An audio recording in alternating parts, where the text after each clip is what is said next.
문재인 대통령이 일본의 수출 규제 1주년을 맞아 한 말입니다. 수출 규제를 시작한 지 1년이 되었지만 일본은 여전히 이를 풀지 않고 있습니다. 최근에는 한국의 G7 참여에도 노골적으로 반대하고 유명인 통석교섭부장의 WTO 사무총장 출마까지 막으려고 하고 있습니다. 또한 한국산 탄산칼륨으로 손해를 봤다며 반덤핑 관세 조사에 착수했습니다. 일본은 과거 군함도를 세계유산으로 등록하면서 강제 노역의 사실을 적절하게 전시하겠다고 약속했습니다. 하지만 5년이 지난 6월 도쿄에 세운 산업유산정보센터에서는 약속을 어기고 역사를 왜곡했습니다. 일각에서는 현재 한일 간 대립하는 강제징용 판결 문제를 일본 측에 유리하게 만들 목적으로 정보센터를 개관했다고 보기도 했습니다. 일본의 이 같은 경제보복과 역사 왜곡에 한국은 가만히 있지 않았습니다. 한 청와대 관계자는 일본 정부가 한국의 G7 참여 반대에 분노하며 이웃나라에 해를 끼치는 데 익숙한 일본의 잘못을 인정하거나 반성하지 않는 일관된 태도에 놀랄 것도 없다. 모렴치 수준이 전세계 최상위권이라고 말했습니다. 우리는 수출 규제를 풀지 않는 일본에 대한 WTO 제소를 제기했으며 일본의 소지와 부품 없이도 자립할 수 있는 국산에 나서 성과를 내고 있습니다. 또한 만약 일본 정부가 한국과 각을 세우는 전략을 바꾸지 않으면 지소미아 종료도 고려할 수밖에 없다고 말하고 있습니다. 지소미아 재연장 여부를 통보해야 하는 시점이 오는 8월 23일인데 청와대 고위 관계자는 지소미아 문제는 좀 더 지켜볼 문제라고 말했지만 미국의 압박에도 반대 여론이 커지면 지소미아 종료를 결정할 수밖에 없을 것으로 보이고 있습니다. 그런데 이렇게 일본이 한국과 정면으로 충돌하고 있는 가운데 지금 일본 내에서는 한국 콘텐츠가 더욱 널리 퍼지는 상황이 벌어지고 있습니다. 감염병 사태로 인해서 넷플릭스로 전파되는 한국 드라마로 일본에서는 4차 한류가 재점화되고 있다는 것입니다. 그런데 일본인들이 열광하는 한국 콘텐츠 안에는 일본 정부가 왜곡했던 역사적 사실들이 숨겨져 있었습니다. 최근 영화 반도는 개봉 전 전세계 185개국에 선판매라는 쾌거를 달성했습니다. 반도는 부산행 4년 후 폐허가 된 땅에 남겨진 자들이 좀비들과 벌이는 최후의 사투를 그린 액션 블록버스터입니다. 2016년 부산행이 전세계적인 인기를 얻은 이후 후속작인 반도는 지난해 칸 영화제에서 국제 바이어들의 최고의 관심작이었습니다. 그 결과 185개국에 선판매를 달성했고 추후 전세계 완판도 기대하고 있을 정도입니다. 특히 부산행이 대박 흥행한 대만공콩은 한국과 동시에 개봉하고 올해 기생충이 흥행한 일본에서도 큰 관심을 보이고 있습니다. 일본 트위터에서는 영화 반도 개봉이 다가오자 기대감이 커지며 이렇게 말하고 있습니다. 속편 여름에 한국 개봉이구나. 일본은 2021년 개봉일까나. 영화관에서 볼 수 있었으면 좋겠다. 그렇다 치더라도 꽤 격렬하네. 그 부산행의 속편 반도 예고편이 굉장하다. 한국 영화는 완전히 월드클래스다. 빨리 보고 싶다. 언제쯤 영화관에서 만 편히 영화 볼 수 있을까? 좀비 영화를 이렇게 대규모로 만드는 것만으로도 기쁜데 카마게돈 같은 액션도 대규모로 해주다니 감사의 따름입니다. 그런데 일본인들도 이토록 기대하는 영화 반도에는 눈여겨볼 존재가 등장합니다. 본래 사람들을 지키기 위한 임무를 수행 중이었으나 인간성과 이성을 잃어버린 채 오직 본능과 야만성만 남아 좀비보다 더 위협적인 존재가 된 군인들입니다. 이들이 속한 부대의 이름은 631 부대였습니다. 전문가들은 631 부대는 제2차 세계대전 당시 만주에서 활동하면서 한국의 독립운동가와 중국의 전쟁 포로 등을 대상으로 인간 생체 실험을 자행했던 일본군 731 부대를 모델로 한 듯 보인다고 했습니다. 일본은 종전 75년이 되는 지금도 731 부대의 존재는 인정하지만 만행은 없었다며 은폐와 부인으로 일관하고 있습니다. 최근 바이러스가 인간에 의해서 무기로 만들어졌다는 의혹이 나오고 있는 가운데 731 부대의 만행은 다시 회자되고 있습니다. 731 부대는 실전에서 세균무기를 직접 사용해 1939년부터 중국에서 8차례 걸친 세균전을 펼친 바 있습니다. 중국은 일제 세균전의 피해자를 약 30만 명으로 추정하기도 했습니다. 이후 731 부대의 만행을 입증할 수 있는 극비 문서들이 발견되었으나 놀라운 것은 일본은 패전 이후 731 부대 가담자들에게 대한 처벌로 반성하기보다는 업적을 높이 평가하며 대거 박사학위를 주었다는 것입니다. 영화 반도에서 등장하는 631 부대는 만행을 일삼은 731 부대의 명칭을 따서 이름을 만들었을 뿐만 아니라 인간성을 잃어버리고 야만성만 남았다는 설정이 유사해 보였습니다. 영화 반도는 일본뿐만 아니라 전세계에 개봉하기에 일본이 감추려는 역사적 사실에 전세계가 관심을 갖게 할 수 있는 계기가 될 수도 있을 것으로 보이고 있습니다. 또한 일본에서는 지금 4차 한류를 몰고 왔다며 신드롬까지 생기고 있는 드라마가 사랑의 불시착입니다. 넷플릭스 관계자는 일본 내 사랑의 불시착 열풍은 겨울연가급이라며 다소 주춤했던 일본 내에서 한류 열풍이 다시 불고 있다는 이야기가 나온다고 전했습니다. 사랑의 불시착 일본 내에서 뜨면서 일본 시청자들은 현빈이 나오는 드라마를 찾아보고 있으며 일본 극장가에서는 지난해 현빈과 손예진이 주연한 영화 협상도 재개봉할 예정이라고 알려졌습니다. 한류 드라마가 일본에서 열풍을 일으킨 건 2003년 겨울연가 이후 17년 만이었습니다. 일본의 전문가들은 한류가 일본 내에서 다시 확산되는 것에 대해서 여러가지 분석을 내놓고 있습니다. 방탄소년단의 정규 4집 맵 오브 더 소울이 최근 오리콘 앨범 차트에서 마이클 잭슨의 버금가는 기록을 세우는 등 다시 한류가 거세지는 현상에 대해 아사히신문은 한국이 거국적으로 드라마나 영화 등을 중요한 수출 산업으로 길러온 성과라고 평가했습니다. 시즈오카 현립대의 오쿠노제 히데키 교수는 요즘 한류의 특징은 일본 팬들이 한국 작품을 이란 관계의 프레임에서 보지 않는 것이라며 세계적으로 인정받는 수준 높은 한국 작품을 보고 싶다는 생각이 크게 작용한다고 했습니다. 오버린드 스카모토 소이치 교수도 82년생 김지영과 같은 한국 문학이 줄줄이 번역돼 일본에서 읽힌다며 오락적 차원에서 머물던 한류 열풍이 문학과 페미니즘 등에서도 수용되는 것은 의미 있는 변화라고 말했습니다. 또한 지금 사랑의 불시착 못지않게 일본에서 대박이 난 작품은 드라마 이태원 클라스입니다. 일본에서는 이태원 클라스는 일본 드라마와는 스케일이 달랐다며 열광하고 있습니다. 아사히신문에 따르면 분교대학 한국문화와 여성학에 정통한 야마시타 영예 교수는 최근 한류 드라마의 특징은 당당한 여성의 삶을 그려내고 있는 것이라며 제작자는 이를 의식해서 작품을 만들어내고 있다고 분석했습니다. 한국의 경우 사회적 과제들을 연애물 속에 녹여낸 작품이 많은데 야마시타 교수는 이와 관련해 한 걸음 앞선 현실을 그려내면서 자신이 안고 있는 과제와 빗대어 볼 수 있다는 점이 일본에서도 폭넓은 지지를 받게 했다고 지적했습니다. 또한 아사히신문은 한국 작품들이 인기를 얻는 이유에 대해 일하는 세대에 공감이다. 여성들도 자신의 삶에 믿음을 가지고 있고 남성들도 그런 여성의 자주성을 지켜주고 이들의 삶이 누군가에 오염되지 않도록 지켜준다고 설명했습니다. 아사히신문은 또한 이태원 클라스와 같은 한국 드라마는 어느 나라에서도 리메이크하기 쉬운 유망 전략 상품이라고 했습니다. 미국 버전이 세계에서 크게 히트를 쳐 일본판도 만들어진 굿닥터도 원작은 한국 드라마라며 일본에서는 이태원 클라스의 리메이크판인 로펑기 클래스가 제작 준비되고 있다고 전했습니다. 지금 한국 드라마는 일본뿐만 아니라 미국을 비롯한 전 세계에서 새로운 유행을 만들었다고 보고 있습니다. 독특한 세계관의 파격적인 캐릭터, 새로운 영상 문법이 어우러진 웹툰적 리얼리티를 대세로 만들었다는 것입니다. 이태원 클라스도 누적 독자 수가 1000만을 넘으며 성공한 웹툰으로 최근 한국 웹툰이 드라마로 활발히 만들어지는데 천병의 역할을 하고 있습니다. 한국의 창의적이고 자유로운 상상력이 웹툰으로 그려지고 이것이 드라마로 만들어지는 것인데 여기에는 넷플릭스가 이를 가능하게 만드는 중요한 역할을 해주었습니다. 과거의 드라마로 쉽게 만들 수 없는 실험적이거나 개성이 강한 스토리를 넷플릭스는 제작할 수 있게 만들어주었기 때문입니다. 김민정 넷플릭스 한국 콘텐츠 총괄 VP는 넷플릭스와 협업하는 한국 감독과 작가들이 창작의 자유를 통해 지금까지 만들기 어려웠던 이야기를 선보일 수 있도록 돕고 있다며 인터넷 스트리밍 서비스의 장점을 살려 중간 광고나 광고 편성 등의 제약 없이 개인의 취향을 고려한 다양한 한국 콘텐츠를 발굴하고 제작하는 것이 가능하다고 전했습니다. 그동안 일본 뉴스에서는 한국 관련 뉴스가 나오면 우익들의 악성 댓글이 도배되어 왔습니다. 하지만 최근 한국 드라마 소식에는 한국은 싫지만 사랑의 불시착은 맞다. 분하지만 영화도 그렇고 한국 드라마의 수준은 일본보다 앞서 있다. 라는 댓글들이 보이고 있습니다. 전문가들은 일본의 젊은 층은 기성세대에 비해 정치나 역사 활동에 감정이입을 하지 않고 정치와 문화는 별개라고 인식하고 있다고 보고 있습니다. 이 때문에 K-팝이나 한국 드라마에 대한 열광이 일어나고 있다는 것입니다. 또한 일본에서도 선풍적인 인기를 끌고 있는 K-팝 걸그룹 블랙핑크의 26일 컴백한 뮤직비디오에서는 놀라운 장면이 등장했습니다. 블랙핑크가 한복 의상을 입고 나왔기 때문입니다. 블랙핑크의 제니 로제가 입은 한복을 만든 다나 주단의 대표는 블랙핑크 한복 의상에 대한 관심이 쏟아지고 있다며 전세계에서 의상에 대한 문의와 구매가 이어지고 있다고 말했습니다.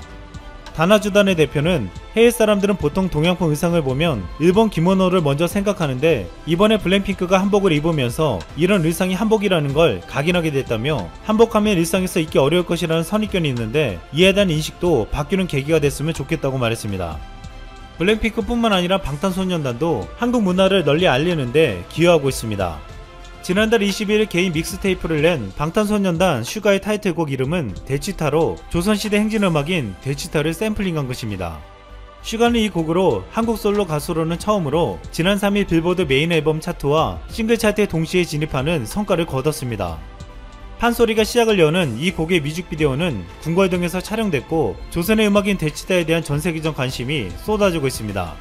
방탄소년단의 RM은 한 시상식 소감에서 백번 김구 선생의 말을 꺼낸 적이 있습니다. RM은 상을 받으며 김구 선생님이 오직 갖고 싶은 것은 높은 문화의 힘이라고 하셨던 말씀이 가장 기억난다고 말했습니다. 백번 김구 선생은 문화는 자신을 행복하게 하고 남도 행복하게 한다. 우리나라가 새로운 문화의 근원, 목표, 모범이 돼 세계평화가 우리로 말미암아 실현되기 원한다며 문화의 힘을 강조한 바 있었습니다. 지금처럼 일본뿐만 아니라 전세계에서 한류가 이어진다면 김구 선생의 말처럼 문화의 힘으로 우리가 모든 갈등과 대립까지도 넘을 수 있다는 말이 나오고 있습니다. 일본의 언론이 현재 한국 뉴스로 매우 뜨겁습니다. 바로 한국의 WTO 총장 진출에 대해서 본격적으로 보도하는 매체들이 늘어나고 있는 것입니다.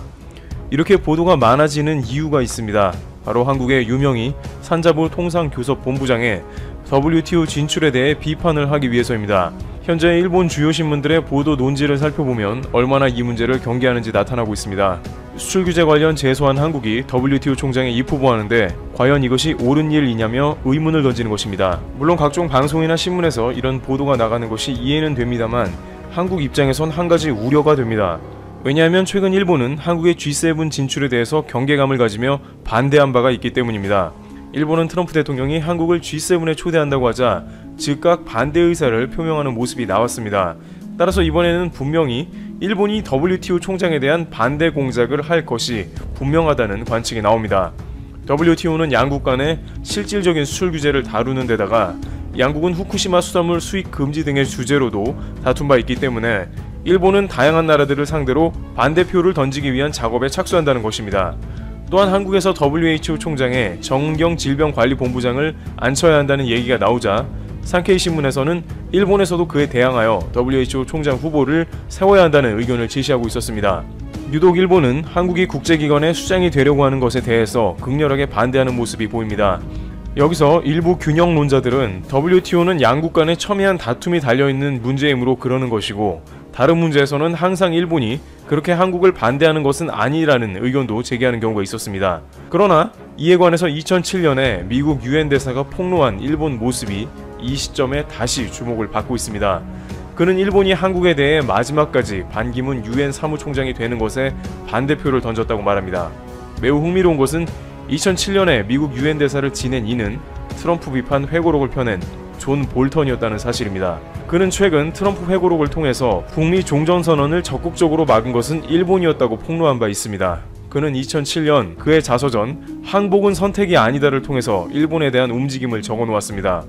그는 당시 반기문 유엔 사무총장이 2차 투표에서 반대표가 나왔는데 이것이 섬나라에서 나왔다는 소문이 있었다며 자신은 이것이 일본이라고 판단했고 당시에 일본 유엔 대사인 오시마 대사를 만났다는 것입니다. 누가 반대표를 던졌는지는 알 수 없으나 자신이 오시마 대사에게 한국에 반대표를 던지지 말라고 설득하자 오시마 대사는 반대표를 던지지 않았다고 부인하지 않으며 수긍했다는 장면을 기술했습니다. 어차피 일본의 반대표가 반 총장의 당락을 결정짓지 못하는 상황이니 고립되지 말라는 충고였다고 합니다. 그러나 당시에 만약 일본이 유엔 상임이사국이었다면 일본에 의해 당선이 저지되었을 것이라는 의견이 나옵니다. 일본은 한국에서 유엔 총장이 나오면 자신들이 상임이사국이 되는 게 더 어려워진다는 의견을 비롯해 일본 내에서 한국의 유엔 총장을 막아야 한다는 의견이 득세했으나 미국을 비롯하여 다른 모든 국가들에서 한국의 유엔 총장을 밀어주는 분위기가 나왔었고 미국 대사인 볼턴의 설득으로 최종 투표에서는 찬성 아닌 기권표를 던지며 마무리했던 것으로 나오고 있습니다. 그러나 유엔 투표는 누가 반대를 하거나 기권하는 것을 알 수 없는 비공개 투표이므로 일본 당국은 자신은 한국의 반대표를 던지지 않았다고 부인해왔습니다. 당시 중국과 북한도 한국에 찬성표를 던졌기 때문에 일본이 아니냐는 심증만 있었고 넘어간 상태였습니다. 그러다가 결국 반기문 총장 당선 1년 뒤인 2007년에 존 볼턴의 책으로 인해 그 정황이 폭로된 것입니다. 그러나 당시 일본은 물론이고 국내에서도 미국 대사 존 볼턴의 말이 자신의 경험에 대한 기술이므로 100% 사실인지 알 수 없다는 의견이 다수 존재했습니다만 트럼프 비판 회고록을 펴는 볼턴이 일본 관련 사실을 다수 폭로해 남북 사이에서 다양한 방해 공작을 놨던 일본의 움직임이 재현되며 다시 주목받는 것입니다. 그런데 결국 일본의 이러한 국제사회의 움직임은 자칫 외교의 자충수, 헛발질이 된다는 지적도 나옵니다. 왜냐하면 계속해서 한국을 저지하다 보면 결국 일본이 고립되는 상황도 맞는다는 것입니다. 현재 한국 G7 진출에 반대하는 일본이 들고 나온 논리를 보면 한국이 친중과 친북을 한다는 의견이었습니다. 그렇게 해서 미국을 설득해 보겠다는 것입니다. G7은 일본이 반대하면 어차피 한국은 진출할 수 없습니다만 미국이 우려하는 친중을 내세운 일본은 한국을 G7 입성에 좌절시킬 수는 있지만 중국을 적으로 돌립니다. 아베 총리는 2019년 중국의 시진핑 국가주석의 방위를 누구보다도 공을 들여오며 친중을 추구했습니다. 일본 경제를 가장 뒷받침해주기도 했으며 영토 문제에서 좀 더 유연한 대처를 하기 위함이었을 것입니다. 수출 규제가 자행되기 바로 직전인 2019년 6월 오사카에서 열린 G20에서 아베 총리는 중국을 영원한 이웃이라며 일본과 중국의 관계는 정상 궤도로 돌아왔다며 레이와 시대 개막과 중국 건국 70주년인 올해 일중 관계의 신시대를 열고 싶다고 밝혔습니다만 불과 1년도 안 되어 중국과 친한 국가인 한국을 배척해야 한다는 모습으로 돌아서게 된 것입니다. 한편 한국 입장에서도 G7에 들어가는 게 중국의 반대가 우려돼 큰 부담이 될 수밖에 없는 상황이었는데 일본이 반대를 해서 중국의 짐을 일본이 대신 가져간 형국이 된 것이라는 외교 헛발질이 나온 것입니다. 또한 G7 내에서도 일본의 이러한 목리는 다른 나라들에게 적지 않은 눈총을 받을 수 있을 것입니다. 일단 미국 트럼프 대통령이 직접 한국과 통화까지 했는데 거기에 국가의 사사로운 이익을 들먹이며 반대한 모습도 그렇고 미국 외에 다른 모든 국가들도 한국에 대해서는 상당히 호의적이라 일본의 모습이 이해가 가지 않을 것입니다. 특히 G7 중 일본을 제외하고 이번 팬데믹 사태에서 한국에 큰 도움을 받은 국가들이기 때문에 더욱 그러합니다. 결국 G7 내에서도 한국의 입성을 두고 일본은 고립되는 외교적인 실책을 반복하는 모습을 보이고 있습니다.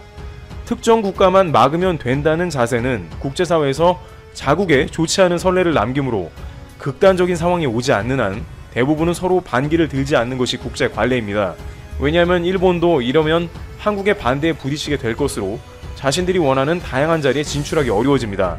실제 일본이 UN 안보리 상임이사국으로 진출하려고 하지만 한국과 이탈리아 등의 반대로 인해서 10년 넘게 아베가 공을 들여온 UN 상임이사국은 결국 수포로 돌아갔습니다. 일본은 오바마 대통령을 설득해서 UN 안보리 상임이사국에 진출하려는 교두보를 마련하려고 했습니다만 아시아의 많은 국가들이 일본과의 과거사가 제대로 청산되지 않은 것도 결국 일본의 발목을 잡은 것입니다. 일본 내부적으로는 만약 한국에서 WTO 총장이 나오면 WTO를 탈퇴하겠다는 의견도 나오고 있다고 합니다. 일단 미국 트럼프 대통령이 WTO를 나오겠다고 하니까 자신들도 그래도 되지 않겠냐는 생각이 작용한 데다가 다양한 매체에서 한일 간의 무역 분쟁이 생기면 WTO 총장을 확보한 한국이 모조리 승리하게 될 것이므로 탈퇴하자는 것입니다. 계속되는 일본의 이러한 움직임은 한국 정부를 자극합니다. 청와대가 주요 7개국 G7 정상회의를 확대해 한국을 참여하게 하는 미국의 구상에 아베 신조 일본 총리가 반대했다는 소식에 대해서 이를 몰염치라며 강하게 비판한 것입니다. 청와대 고위 관계자는 29일 이웃나라에 해를 끼치는데 익숙한 일본의 잘못을 인정하거나 반성하지 않는 일관된 태도에 더 놀랄 것도 없다고 말했습니다. 나아가 이 관계자는 일본의 몰염치 수준이 전세계 최상위권이라고 했습니다. 그는 국제사회, 특히 선진국들은 일본의 이런 수준을 충분히 인지하고 있기 때문에 G7 확대 및 한국 참여 구상에 별 영향은 없을 것으로 본다고 강조했습니다. 여기에 일본이 과거사 문제에서도 전혀 반성하는 태도를 보이지 않는 것도 강경한 입장의 배경이 된 것으로 보입니다. 최근 군함도 문제가 나오면서 일본은 강제징용 피해자에 대한 충분한 관련 전시를 하겠다고 약속했지만 이를 어겼습니다. 그리고 나서 우익신문 등은 오히려 한국에 강제징용에 대해 일본인과 동일한 임금을 주고 일을 한 경우라고 말하면서 강제징용 자체에 대해 부정하는 모습을 보였습니다. 만약 강제징용에 대해서 인정을 하게 된다면 강제징용으로 인한 한국 대법원 판결에 대해서 자신들이 보복성으로 수출 규제를 자행한 것이 더욱더 불리하게 될 우려도 생기므로 이제는 강제징용 자체가 없었던 것으로 그 태도를 바꾼 것으로 보입니다. 또한 한국에는 국가 간 약속과 국제법을 준수하지 않는 나라라는 주장을 지속적으로 이어갈 것으로 보입니다. 그러나 막상 일본은 자신들이야말로 국제법을 입맛에 따라 지키지 않는 정황이 나와서 논란이 되고 있습니다. 일본이 국제사회의 비판에도 상업적 고래잡이를 1년째 강행하고 있는 것입니다. 국제포경위원회 IWC를 탈퇴하고 상업포경을 본격 재개한 지 4달 1일로 1년을 맞는 일본은 이제 국제사회의 부정적인 평가에는 신경 쓰지 않는 분위기입니다. 이와 관련 산케이신문은 작년 7월 1일 상업포경을 재개할 때는 포경 반대 국가나 해외 주요 미디어로부터 비판이 이어졌으나 코로나19 확대의 영향도 있어서인지 국제적 비판은 약해졌다고 29일 보도했습니다. 코로나로 인해서 많은 나라들이 포경에 신경 쓰지 않으니 강행해도 된다는 논지로 해석될 수 있어 논란이 예상됩니다. 그런데 일본 정부조차 자국의 고래잡이에 관한 국제사회의 관심이 크게 줄었다고 평가하는 것으로 보입니다. 모테기 도시미스 일본 외무상은 26일 열린 기자회견에서 일본의 상업 포경에 관한 각국의 반응이 어떠냐는 물음에 코로나19가 세계적으로 확산하기 시작한 후 각국 외교장관과 50차례 이상 전화회담을 했으나 상대로부터 우리나라의 포경에 관한 우려가 있었거나 IWC에 관한 언급이 있었던 일은 없다고 답했습니다. 코로나 사태를 틈타 포경에 박차를 가하는 모습입니다. 우방인 호주조차 이 문제를 국제사법재판소 ICJ에 제소했고 일본이 남극해에서 진행하고 있는 포경 프로그램이 조사 목적이 아니므로 금지한다는 판결이 2014년 내려졌습니다. 하지만 일본은 새로운 프로그램을 만들어 고래잡이를 재개했으며 상업 포경을 허용하자고 IWC에 제안했다가 부결되자 작년 6월 말 탈퇴하고 아예 상업적 고래잡이에 나섰습니다. ICJ의 판결을 사실상 무력화했으며 원하는 대로 안 되니 IWC를 내팽개치는 등 달면 삼키고 쓰면 뱉는 대응을 한 셈입니다. 일본은 징용 판결이나 일본군 위안부 문제 등을 놓고 벌어진 한일 갈등에 대해 국제법을 준수해야 한다고 강조해 놓고 자국의 불리한 사안에 대해서는 국제규범을 철저히 무시한다는 비판에서 벗어나기 어렵게 됐습니다. 결국 앞선 외교 케이스를 비롯